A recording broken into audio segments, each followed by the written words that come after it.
ഗാസയിലെ ഇസ്രയേലിന്റെ മാധ്യമ വിലക്കിനെ അപലപിച്ച ഐക്യരാഷ്ട്രസഭ ഗാസയിൽ മനുഷ്യർക്ക് നേരെ വർദ്ധിച്ചു വരുന്ന അക്രമങ്ങൾ റിപ്പോർട്ട് ചെയ്യുന്നതിനെ വിലക്കിക്കൊണ്ടുള്ള ഇസ്രയേലിന്റെ നടപടിയെയാണ് ഐക്യരാഷ്ട്രസഭ വിമർശിച്ചിരിക്കുന്നത്. ഇസ്രയേലിന് എന്താണ് മാധ്യമങ്ങളിൽ നിന്ന് മൂടിവെക്കാനുള്ളതെന്ന് ഐക്യരാഷ്ട്രസഭയുടെ പ്രത്യേക പ്രതിനിധി ഫ്രാൻസിസ്ക് ആൽബനീസ് ചോദിച്ചു.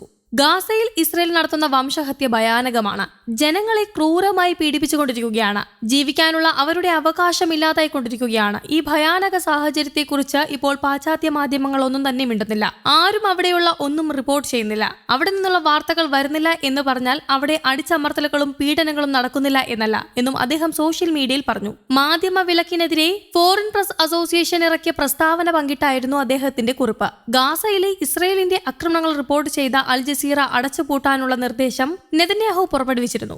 ഓഫീസുകൾ അടച്ചുപൂട്ടാനും കമ്പനിയുടെ പ്രക്ഷേപണങ്ങൾ നിർത്തിവെക്കാനുമായിരുന്നു ഉത്തരവ്. സുരക്ഷാ ഭീഷണി ചൂണ്ടിക്കാട്ടിക്കൊണ്ടായിരുന്നു അൽ ജസീറയെ രാജ്യത്ത് നിന്നും വിലക്കുന്നത് എന്നായിരുന്നു നെതന്യാഹു അന്ന് പറഞ്ഞിരുന്നത്.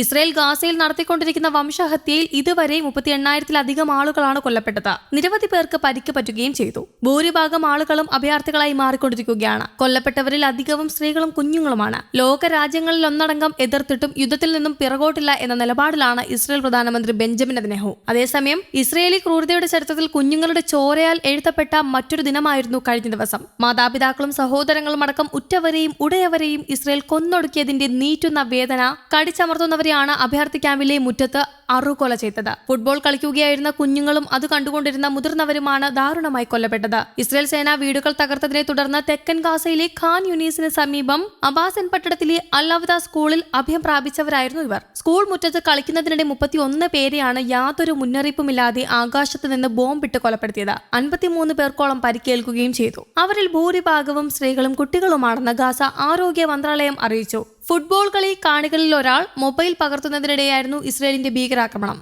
കളിമുറ്റം പൊടുന്നനെ മരണക്കളമായി മാറുന്നത് ദൃശ്യങ്ങളിലൂടെ ദൃശ്യമായി. കുഞ്ഞുങ്ങളും സ്ത്രീകളും മരണവേദനയിൽ നിലവിളിക്കുന്നതും കുഞ്ഞു ശരീരങ്ങൾ മുറ്റത്താകി ചിതറിക്കിടക്കുന്നതും ഇതിലുണ്ട്. 100 കണക്കിന് സാധാരണക്കാർ കൂട്ടം കൂടിയിരിക്കുന്നതിനിടെയാണ് എല്ലാവരും നോക്കി നിൽക്കെ അത്യുഗ്ര ശബ്ദത്തിൽ സ്ഫോടനം നടന്നത്. ആക്രമണത്തിൽ തന്റെ നിരവധി ബന്ധുക്കളെ നഷ്ടപ്പെട്ടതായി ഒരു പലസ്തീൻ ബാലൻ മാധ്യമങ്ങളോടും പറഞ്ഞു. ഞങ്ങൾ അവിടെ ഇരിക്കുകയായിരുന്നു. ഒരു മിസൈൽ പതിച്ചതോടെ എല്ലാം അവസാനിച്ചു. എനിക്ക് എന്റെ അമ്മാവനെയും ബന്ധുക്കളെയും എല്ലാം നഷ്ടപ്പെട്ടു. അവൻ കരഞ്ഞുകൊണ്ട് പറഞ്ഞു. അൽ-അവദ സ്കൂൾ ആക്രമണത്തെ യൂറോപ്യൻ യൂണിയൻ നയതന്ത്രജ്ഞനായ ജോസഫ് ബൊറേൽ അപലപിച്ചതാണ് പ്രകാരം. യുദ്ധത്തിന്റെ ഭാരം നിരപരാധികളായ സാധാരണക്കാർ എത്ര കാലമെന്ന് കരുതിയാണ് സഹിക്കുകയെന്നും അദ്ദേഹം എക്സിൽ പോസ്റ്റ് ചെയ്ത കുറിപ്പിൽ ചോദിച്ചു. 100 കണക്കിന് മനുഷ്യർക്ക് ആശ്വാസം നൽകാനും ബന്ദികളെ മോചിപ്പിക്കാനും മാനുഷിക സഹായം ലഭ്യമാക്കാനും വെടിനിർത്തൽ ഉടനടി നടപ്പാക്കേണ്ടത് അനിവാര്യമാണെന്നും അദ്ദേഹം കൂട്ടിച്ചേർത്തു. അൽ-അവദ സ്കൂളിന് നേരെയുണ്ടായ ആക്രമണം സയനിസ്റ്റ് ഭീകര ഗവൺമെന്റ് പലസ്തീൻ ജനതയ്ക്കെതിരെ നടത്തുന്ന ഉന്മൂലന യുദ്ധം വ്യാപിപ്പിക്കുന്നതിന്റെ തെളിവാണെന്നും ഹമാസ് ചൂണ്ടിക്കാട്ടി. അതേസമയം സംഭവത്തെക്കുറിച്ചുള്ള റിപ്പോർട്ട് പരിശോധിച്ചു വരികയാണെന്ന് ഇസ്രായേൽ സൈന്യം അറിയിച്ചു. മധ്യസ്ഥ രാഷ്ട്രങ്ങളുടെ നേതൃത്വത്തിൽ വെടിനിർത്തൽ ചർച്ചകൾ പുരോഗമിക്കുന്നതിനിടെയാണ് ഈ കൂട്ടക്കുരുതി. സ്കൂൾ ആക്രമണത്തിന് പിന്നാലെ കഴിഞ്ഞ ദിവസം പുലർച്ചെ ഇസ്രയേലിന്റെ വ്യോമാക്രമണത്തിൽ 6 കുട്ടികളും 3 സ്ത്രീകളും ഉൾപ്പെടെ 20 പേരാണ് കൊല്ലപ്പെട്ടത്. മധ്യഗാസയിലെ ദെയർ അൽ-ബലാഹിൽ ഇസ്രയേൽ സൈന്യം പ്രഖ്യാപിച്ച സുരക്ഷിത മേഖല ഉൾപ്പെടെ അഭയാർത്ഥി ക്യാമ്പുകളിലായിരുന്നു ബോംബ് വർഷം. News desk Kerala Kaumudi.